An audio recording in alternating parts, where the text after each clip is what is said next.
We have a very, very full house, and I want to tell our team out there, number one, thank you all to everyone who helped put this on. Second, bring out the next 50 chairs. So just go ahead and bring them. We'll stack them around. They don't have to be neat, but bring the chairs. We've got an outstanding, that's how hot and sizzly. Can I recognize our other host? I just want to welcome, if I may, Lorene Powell-Jobs. Thank you so much for supporting this today. Great to see you. Thank you so much for joining us today. And can we make sure Lorene gets a chair? So now let me call to the stage for our first session, Neera Tanden, the former president and CEO of the Center for American Progress. Neera, thank you for joining us. Brad Smith, the vice chairman and president of Microsoft, a good friend who has been out, and I should mention that Brad Smith and Microsoft just concluded this past week a major forum here in Chicago with the American Federation of Teachers on AI and teachers and teaching, etc. And then we have Congressman Ro Khanna of California. Ro, come on up and join us here. Okay, and we're going to stop there. And the way this is going to work, I'll tell everybody, in case you didn't hear, this is in honor of Phil Donahue. We're going to have a talk show. When we're done with somebody, we're going to say, Ro, it's great seeing you. And, give him all a round of applause, and then we'll bring up Joaquin Castro, things like that. So why don't we go ahead and start? Do you have your mic, Russlynn? No, but I was right here. Oh. But I thought when you were saying, should we thank our co-host, we were talking about Frank Luntz. Oh, well, our other co-host, which we'll get to, where is Frank? We'll bring Frank in a minute, but we will thank him in a moment. Right. But in any case, thank you all very much. But why don't we just start this out? And I'm going to basically launch the first question and then ask Randi to come in. And I want to start with Neera and ask you the big question about the future. We see this is an apolitical session. We're talking. We're, so many, we've got Republicans in the room, Democrats in the room. But when it comes to the ticket that's being discussed here of a potential Harris-Waltz leadership in a future White House, how high on their radar screen will this issue be, and how will they make it real? I think this is very high on their agenda. The vice president. How high? Like 1 to 10? The vice president just did her economic agenda and talked about this precise issue of diverse pathways. Obviously, President Obama talked about this last night. I'd say President Biden in the State of the Union talked about non-college pathways, but he really did lay it out in terms of a value statement, which is that you shouldn't have to have a college degree to basically have access to a middle-class life, to be successful in America. And the vice president is built on that. She has been a key champion of apprenticeships and career technical education. We are very proud of the fact in the 2025 budget, just to wonk out for a second, we have $8 billion in career technical education, great partnership with AFT, NEA, and others. And I think that we are in a particular moment in time where, because of the changing economics, because of the investments the Biden-Harris administration has made, we have a real opportunity to really transform the economy, to give people a true sense of hope and opportunity for all kinds of pathways to success. And I think that's an important value statement. It's also an engine of opportunity, but it's one that I know the vice president is keenly focused on and is part of not just her education agenda, but her economic agenda for the future. Brad, let me ask you a question here, and I'm going to try to frame it. You've been working diligently on the tracks around AI and high schools and teaching and sort of the next generation. And I sort of feel, I may be wrong, but we're like at an inflection point technologically, and we'll be in an inflection point with productivity. Whenever I hear rising productivity, I wonder about workers, people being left behind. How do you make AI and technology a friend of the future of American youth and not a rival? Well, I think we help people see how it can make their own future brighter. And we bring it to them and we make it accessible and we connect them with the kinds of pathways we're talking about here. I'll be in this room the voice for business. Business, if attracted properly and willing to engage, can become a critical partner in something that requires lots of partnerships. We created a program more than a decade ago to help bring computer science into schools and recruited volunteers from 3,000 companies that have been in 2,000 high schools that have actually now trained more than 100,000 students. And it's been a partnership with teachers so they could team teach and learn computer science. And it, I think, has been quite successful. We look at community colleges. Today there are more than 400,000 unfilled jobs in the United States for cybersecurity professionals. So we partnered with the Association of Community Colleges, and we designed a program with community colleges. And what we learned, I think, are three things. In the world today, you can create curriculum, including to help people learn AI quickly. It's digital. It can be distributed free. There's two problems that are hard. The second is to train teachers or professors. In this case, at community colleges, we've been able to fund and train professors at about 150 community colleges. That means there's still 900. We need more support, including from the government, to do that. But three, the greatest shortfall of all, in my view, where we really need more government funding at the federal level, is scholarship assistance. As many of you all know, if you're in a community college today, you're basically, one breakdown of your car from having to drop out because you're living at the edge. And we created a program. We've funded 25,000 scholarships, but oh my gosh, what a difference federal funding would mean for people to be able to go get the degrees, and they can learn. This whole theme is so true. You don't need a 4-year degree. You just need to take a few courses, and you are off and running. And then the third and last thing I will say is, I just think that we are on the cusp of it, not just the need, but an opportunity for a new partnership between labor and business. That's what we've done with AFT. That's what we've done as a company with the AFL-CIO. And what we should recognize is that when it comes to post-secondary attainment of the United States, we have better 4-year institutions than any other country. We have community colleges that are a national jewel and asset, and we have extraordinary apprenticeship programs run by organized labor, by labor unions. And if we can figure out how to connect our high school students with all of these and nurture them with the respect and support that they deserve, we can go much farther and much faster. I want to get Randy in a moment after I bring Ro in, but one of the inspirations for this session today came from the Milken Institute Forum. Frank Luntz moderated a panel where Frank was on there with Randi Weingarten, with business leaders, venture capital firms, private equity firms, and you talked, we're going to get into in a minute, something along the lines that Brad Smith just talked about, talking about what healthy capitalism looks like. I'd never heard a labor leader talk in that way, so I want you to get into that because Brad just gave you a big opening. But before I do that, Congressman Khanna, if I may, everybody knows you're a Silicon Valley high-tech guy. But you've been moving Silicon Valley high-tech methodologies and thinking about talent to rural parts of America. And you've been looking at what you would call patriotic economics, if you will, kind of looking at broadening the pie. And I think that's what we're talking about today, is how do you create significant more opportunities for people when they're coming out of high school. Would love to get your take, because I also want people to know how hard you've been working in the kind of heartland of America across the nation, not just in California. Well, Steve, let me give you a bipartisan, pragmatic idea that's patriotic and that the next president should do. It's not my idea. It was actually Prime Minister Jacinda Ardern from New Zealand, and she said she created a Prime Minister's Award for the best career technical student at every school to increase the status and the respect. Now, why don't we do a President's Award for the best career technical student in every school?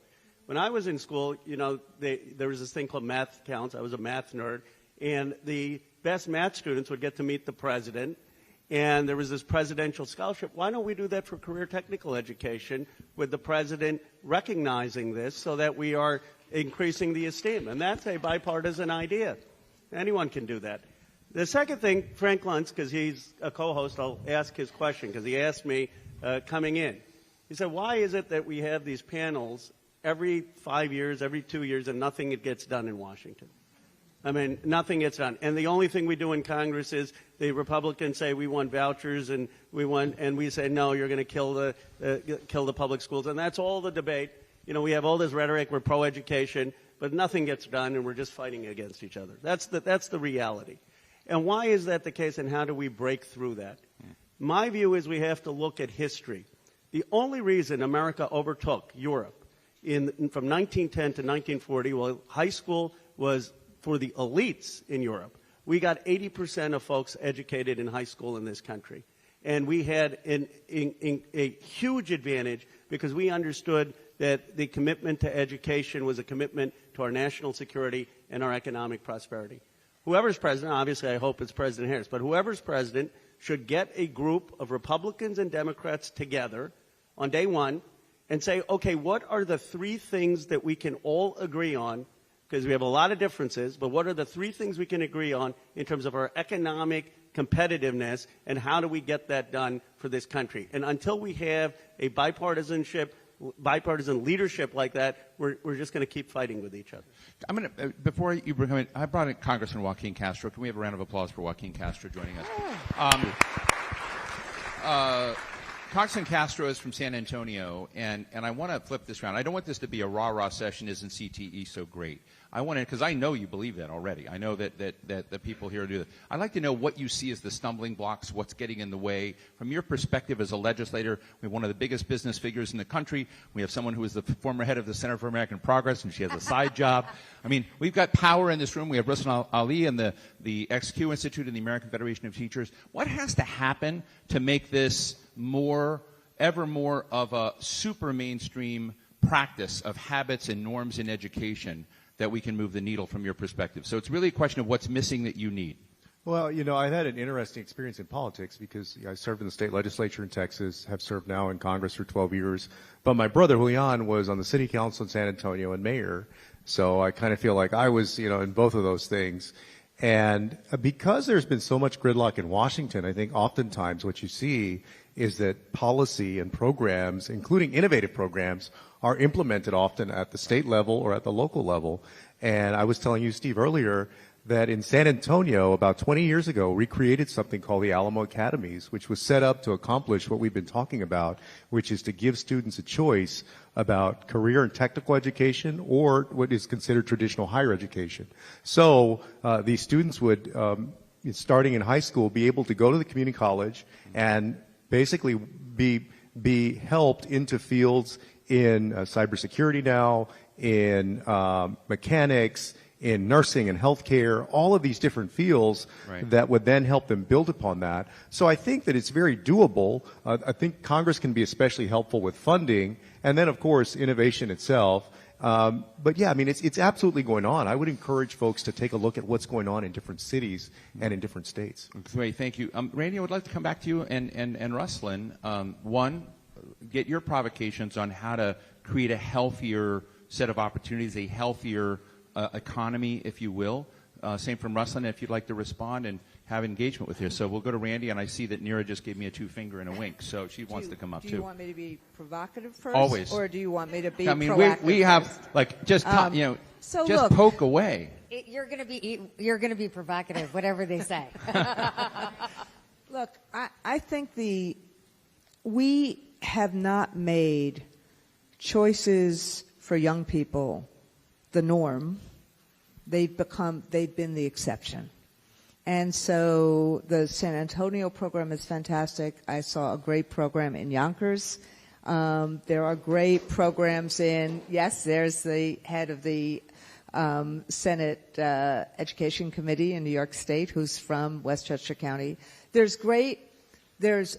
are great dual enrollment programs, AP, all these other things. What we haven't done in the United States is we have not made high school about lots of different career choices. We've made high school college prep. And frankly, we've made, and look, it is because for 20 or 30 years we have thought that the only way you get to education and economic attainment is through college. Right.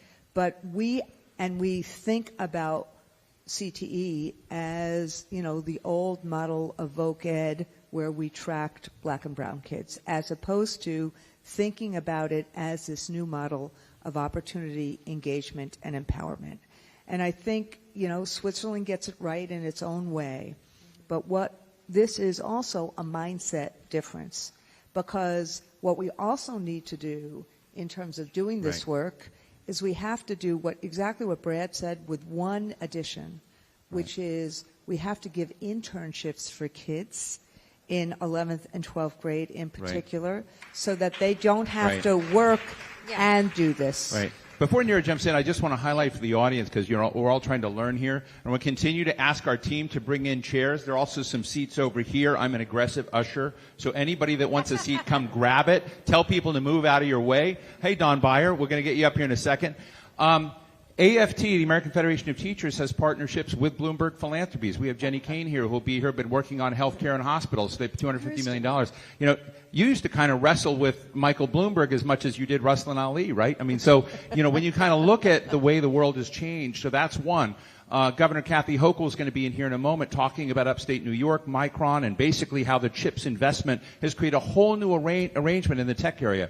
And we've seen with Microsoft working this and working with the AFL-CIO and with AFT. So I just want to have that punctuated, because as a guy who's been in the policy space for a long time, those are new parts of the topography of education. And I just wanted to see, are you going to expand that? And Russlynn, I'd like to bring, Neera's going to jump in before she hits me. We have to, part of our strategy in the last few years, and I was looking for Mulgrew, if I can find him, where is he? Yeah. Part of it, he is really Michael Mulgrew, and I see he's with Governor Hochul. But part of our strategy has been to create a proof point. Right. But now it's the time to move this to normative and to do the kind of thing that a kid goes to high school and should not only think about, I want to go to college. Should think about these are the different kinds of opportunities I have in my county. How can I get the skills and knowledge to get those opportunities? Right. And that should be part of what we do in the public space in public high school. Well, that's great. So 30 seconds, Neera. Yeah, just to say quickly, I think we should be really expansive here. There's bipartisan support for this. There's a lot of proof points. This is a moment to really invest for the long term. But it is hard, I'll say very briefly, because you do need deep partnerships between different institutions. So that is high schools, community colleges, other forms, and businesses. And parents really need to see a job at the end of the training. So that means really ensuring there is a guaranteed job after the training. Those are 4 institutions that have not worked super well together in the past, that we have to build a lot of muscle tissue. But it will take investments at the federal and state level to really make this much more of the norm that Randi is talking about. And people in this room can help build that muscle tissue as well. Right. Russ. Very briefly, Steve, you talked about the pitfalls. We've been here before. Without rigor, this notion of tracking, this idea of CTE could run amok. What matters is the readiness for whether you are going to college or you going into a career you care about. And the readiness criteria are almost exactly the same. High schools are the place to do that and do it well. Otherwise, again, we create a different kind of tracking, one that will be hidden, one that will eradicate the progress that we made starting in the 80s on this idea of equity. The great news is we have hundreds of communities figuring this out, red and blue. From Indiana with the extraordinary Katie Jenner as its state chief, to Rhode Island with the extraordinary Angelica Infante Green. Doing this work based on data, based on science, based on best practice.